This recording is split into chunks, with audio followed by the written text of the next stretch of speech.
Hi, if you're wondering whether the Google Pixel Watch 3 has games, let me give you an answer. So by default, this watch does not come preloaded with games, so you won't find any games immediately available on the watch itself. However, the watch provides access to the Google Play Store, allowing you to download games. So let's simply find Play Store in the apps list, tap search icon, and now we can either use voice input to search for games or keyboard. So let's test voice input.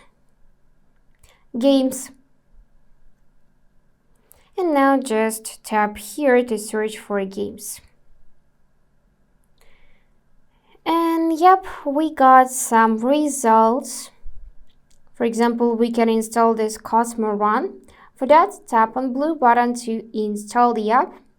Make sure you are connected to Wi-Fi and just wait a few moments till it will be downloading.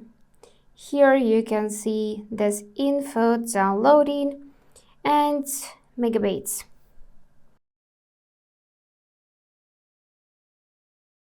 And that's it. Now this app is installed, so we can immediately open it from Play Store. Here we can tap to play, and as you can see, it's really working. So that's all for today. If this video was helpful, please subscribe, like, and comment. And I wish you all the best. Bye bye.